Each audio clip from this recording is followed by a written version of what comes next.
Et salut à tous, c'est Axel et je pense que j'ai une angine, c'est pas très agréable. Alors vous inquiétez pas, le test du LG G5 arrive, j'ai encore quelques petits trucs à faire avant de l'envoyer. Aujourd'hui c'est une journée un peu particulière pour Kickstarter et c'était du coup l'occasion de lancer ma nouvelle série, Kik. Dans Kik, je vais vous présenter deux projets liés au monde de l'high-tech sur Kickstarter ou Indiegogo, vous savez, ce genre de plateforme de financement participatif. Et l'idée, c'est d'en choisir un. On va commencer toujours par un projet qui est vraiment bien, qui est un bel exemple de ce qu'il faut faire, et un second qui, lui, par contre, est très mauvais et un exemple de ce qu'il ne faut pas faire sur Kickstarter, ce genre de plateforme. Alors pourquoi c'est une journée spéciale aujourd'hui pour le monde du tech et de Kickstarter ? Tout simplement parce que Pebble vient de lancer sa, on va dire, troisième campagne avec 3 produits proposés. On va regarder ça. Au moment où j'enregistre cette vidéo, on est quasiment déjà à l'objectif. On est quasiment à 700 000 $. C'est juste incroyable. Le truc a été lancé il y a peut-être 1 heure ou 2 max, je crois. Mais de quoi il s'agit concrètement? Vous avez donc 3 produits, la Pebble 2, la deuxième édition de la Pebble, la deuxième édition de la Time et le Pebble Core qui est un accessoire de tracking plutôt dédié aux gens qui courent. Hey Kickstarter, we're Pebble. In 2012, we came to you with an idea called a smartwatch. Alors on va pas regarder toute la vidéo, je vous laisserai la regarder vous-même, mais concrètement il nous rappelle qu'effectivement Pebble initialement a commencé sur Kickstarter en 2012 avec ce qu'on estime peut-être être une des premières smartwatches. Pas vraiment la première, mais la première a vraiment marché. C'était un des premiers produits d'ailleurs à dépasser complètement les records, on va dire, avec 10 millions de $ récoltés sur Kickstarter, ce qui est quand même impressionnant. Après cette première Pebble, quelques années plus tard, on a eu le droit à la Pebble Time, qui également a eu un financement incroyable avec 20 millions de $, donc on est quand même sur une marque qui à la fois est capable de vendre, enfin de proposer des produits qui sont apparemment bons. J'ai jamais testé les Pebble, mais apparemment c'est bien. Et qui en plus arrive à les marketer sur des plateformes comme Kickstarter et qui s'en sort excellemment bien. Et donc là, maintenant, on a la troisième, on va dire, génération de produits avec, comme je disais, Pebble 2, Time 2 et le Pebble Core. Alors, je vais enlever le son de cette vidéo, je vais la passer en fond. Et on va regarder rapidement la Pebble 2. Donc la Pebble 2, qu'est-ce que c'est? C'est toujours une smartwatch avec, il y a un cardio-fréquence-mètre, elle a un écran. Alors là, il est en train de nous présenter un peu tout. Et bon, attendez, la vidéo c'est sympa, mais on va la regarder là. Voilà, elle a un écran e-ink, donc elle a 7 jours d'autonomie. Il y a pas mal de trucs, toutes les infos sont dispo là, mais concrètement, ce qui est intéressant, c'est qu'elle commence à 99 $. Elle peut monter jusqu'à 7 jours d'autonomie, elle est résistante à l'eau jusqu'à 30 mètres. Et dedans, vous avez un activity tracker et sleep tracker.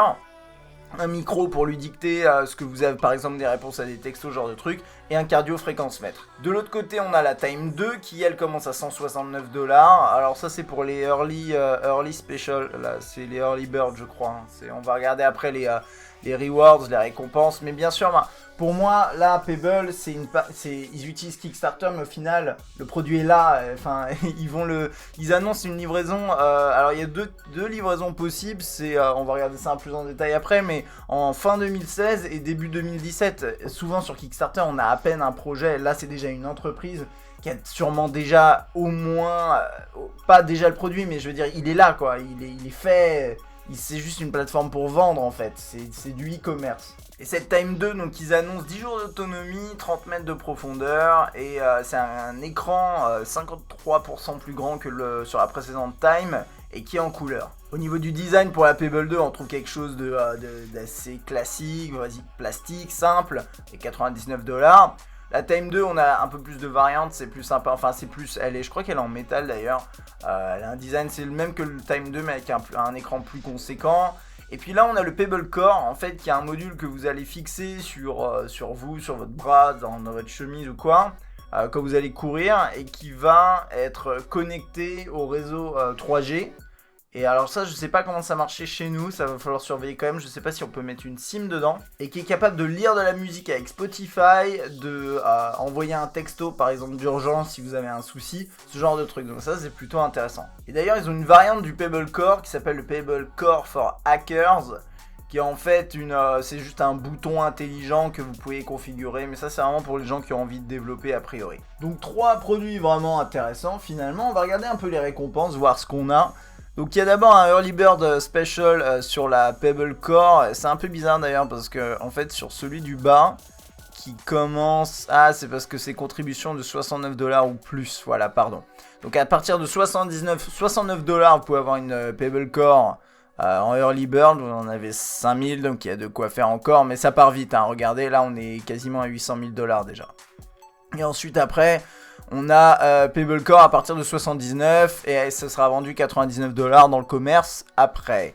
Ensuite, qu'est-ce qu'on a? On a un Early Bird, pareil pour la Pebble 2 cette fois, en 5 couleurs, à partir de 99 $, et on l'a à 109 après, en plus classique ici, elle sera vendue à 129. Là pareil, il y a quand même des quantités assez incroyables, je veux dire, c'est 10 000 ici, 20 000 ici, donc vous avez 30 000 Pebble 2 vendus, c'est quand même top, et encore après il y a des combos, vous allez le voir. Donc ensuite après on passe à quoi? 2 Pebble Core. Ok, bon, on va zapper un peu. Là, la Pebble Time 2 en Early Bird à 169. Là, pareil, elle sera à 199 et il y en a 10 000 hein, pour la Time 2. Ensuite, qu'est-ce qu'il y a? Ensuite, il y a des combos, donc. Il y a le Core plus la Pebble 2. On a ensuite Pebble 2, ça c'est pour l'off normal de la Pebble 2. On a encore une Pebble 2 ici, je sais pas, encore un prix différent. 160. Ah oui, on a une 169, 179 et 199. Ok, il y a... Ah non, ça c'est la... Il y a... Non, ça c'est... Non, c'est bon, je croyais que je m'étais trompé, mais c'est ça en fait. Et là, par contre, on a 2 Pebble 2 Watches. Voilà, non, pardon. Donc si je me suis trompé, c'est la Pebble 2, mais en 2 exemplaires de la Pebble 2 ici. Bref, peu importe. Vous avez plein d'offres possibles et des combos packs, bref. Voilà. Donc ça, c'est un bel exemple de ce qu'il faut faire sur Kickstarter. Concrètement, Pebble, c'est la marque, on va dire, qui sait faire... qui sait utiliser Kickstarter.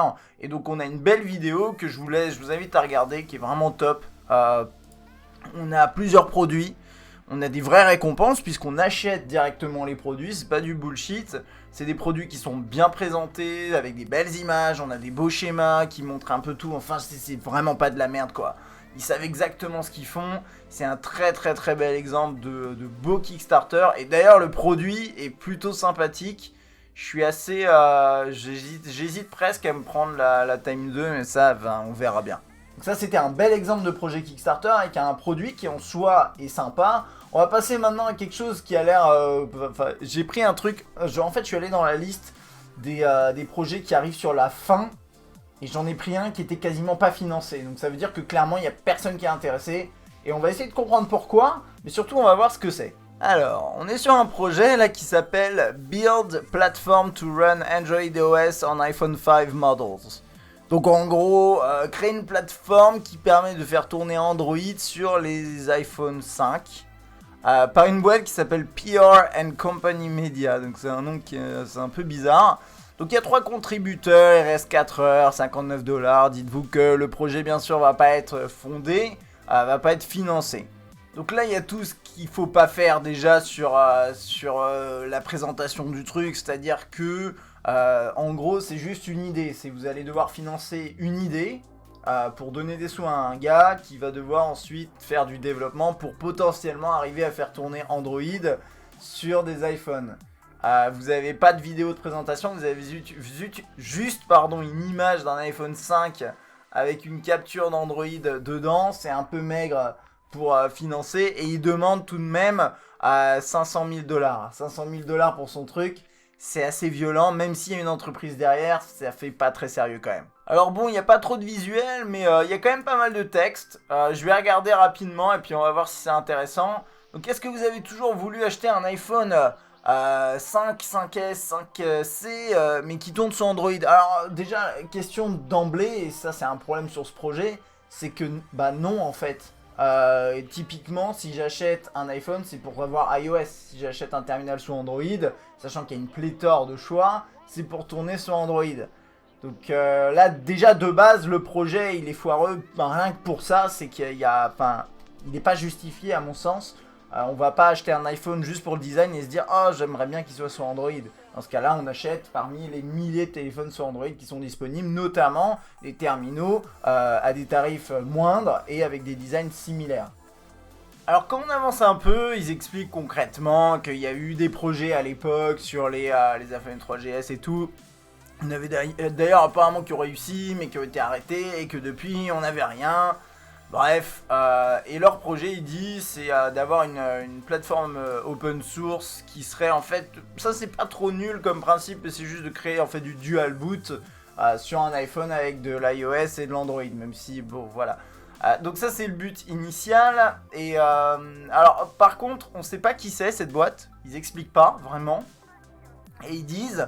On utilisera l'argent pour quoi ? Créer un site internet pour que les gens puissent échanger, avoir connaissance des évolutions du projet, discuter entre eux, etc. Donc concrètement, ça coûte une centaine de dollars avec un WordPress et un forum. Donc on est loin des 500 000. Par contre là, voilà, couvrir les frais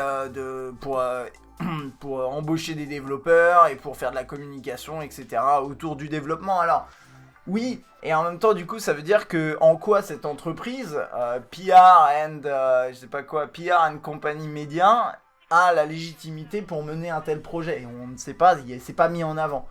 Pourquoi j'aurais envie de leur donner 500 000 dollars ? Typiquement, là, il y a un truc qui cloche. Alors, ce qui est intéressant sur les projets Kickstarter, c'est de regarder la partie risques et défis, parce que souvent, ça montre si l'entrepreneur ou le meneur de projet, quel qu'il soit, a conscience des complexités qu'il peut y avoir, de la complexité qu'il peut y avoir derrière un projet, et des réels risques et défis, parce qu'au final, il y en a plein qui se rendent pas compte et qui vont dire, par exemple, le risque principal, c'est que je me fasse pas financer.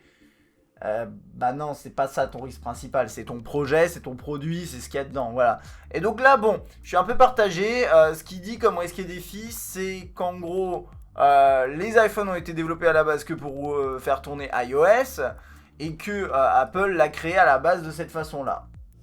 Ensuite, il parle des bootloaders qui sont fermés, etc. Et que ça, c'est un gros risque, et c'est le défi principal à relever. Je suis assez d'accord, mais finalement, si t'as rien à nous montrer dès maintenant qui fonctionne, que t'as développé dans ton coin, je sais que c'est pas des développeurs, ça le problème en fait, et que tu demandes quand même 500 000 dollars, sachant qu'après c'est pas remboursable, hein, s'ils y arrivent pas, qu'est-ce qui se passe ?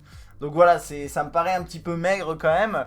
Et puis après ils disent, en gros, ils répondent un peu au défi en disant on va réunir beaucoup de développeurs pour communiquer, partager l'info autour de cette plateforme et la rendre réelle, bref, voilà. Donc c'est quand même pas terrible comme projet. On va regarder les récompenses rapidos. Pour 8 dollars et plus, vous êtes un supporter. Ils vont juste vous tenir au courant et ils vous remercieront à vie. Et il y aura votre nom sur la plateforme. Livraison prévue de ces remerciements août 2016. Bon. Ensuite, à partir de 50 dollars, là quand même il y a un gap assez balèze entre les 8 et les 50. Vous êtes un supporter plus. Et ils vous enverront une copie de la plateforme dans une version terminée. Puis après, des informations, etc. Donc la livraison pour eux de cette plateforme, c'est septembre 2016. Pour un projet qui est en train de se terminer maintenant. Personnellement, je trouve que ça fait c'est un peu compliqué quoi. Il faut imaginer qu'en fait, entre la fin du projet maintenant et septembre, ils vont devoir recruter des développeurs, les faire réfléchir autour du problème, faire développer le truc, le marketer, etc. Ça me paraît juste pas possible quoi, ça a été mal timé le bordel. Et en plus de ça, pour une livraison septembre, ils pensent surtout aux iPhone 5, ce qui me paraît quand même un petit peu vieux comme produit. Ils disent qu'ils sont prêts à qu'ils veulent installer au moins Android Ice Cream Sandwich, Android 4.0. C'est quand même pas terrible quoi, c'est pas très bandant le truc. Bon, si vous mettez jusqu'à 300 dollars et plus, vous êtes un supporter premium. Et en fait, vous avez la même chose, en gros, mais en plus... vous aurez un manuel qui vous expliquera comment faire pour installer le truc. Donc genre pour 300 dollars, ça fait cher le manuel. Et pour 5000 dollars, vous recevrez tous les trucs. Et en plus un iPhone 5 avec la plateforme qui tourne dessus. Un iPhone 5 aujourd'hui ça coûte quoi 400 dollars, même pas quoi. et la plateforme qui normalement coûte 50$. Donc ouais, ça me paraît être ça me paraît être une bonne affaire les $5000 effectivement. Donc ça c'est important, là on le voit bien, les récompenses sur ce projet en fait elles sont pas adéquates par rapport au montant. À la limite, les $50 pour recevoir la plateforme, bon, ça fait beaucoup quand même pour une plateforme. Je pense qu'ils auraient plutôt dû la mettre à 15-20$ maximum. Et encore, derrière, il faut pouvoir faire confiance à la boîte. Et comme je vous disais, c'est pas possible. Puis après, les autres, c'est une vaste blague. $300, $5000, c'est n'importe quoi. Donc voilà, ça c'était mon premier épisode de Kik avec donc un exemple d'un projet chez Pebble qui est vraiment top, qui a l'air super costaud et qui va être sympa. Alors là j'ai commencé parce que c'était Pebble, il venait de sortir. Pebble c'est un gros truc, mais vous verrez que dans le futur je prendrai des projets plus petits mais qui sont quand même bons. C'est-à-dire des projets comme Pebble à la base par exemple, des choses comme ça. Mais là c'était un jour exceptionnel donc je me suis dit allez, c'est le moment ou jamais de commencer cette série. Et puis de l'autre côté vous avez vu un projet qui pour le coup est à la fois est mauvais en tant que tel et en plus est mal présenté. Les récompenses sont mauvaises, les risques et défis sont moyens. Enfin bref, il y a tout à refaire sur ce projet. Mais peut-être que le fond est pas mauvais en soi, mais de toute façon il faut le retravailler. J'espère que ça vous aura plu, si c'est le cas n'hésitez pas à me le dire dans les commentaires, à lâcher un petit like, à partager la vidéo. Moi je vous dis à très bientôt, salut!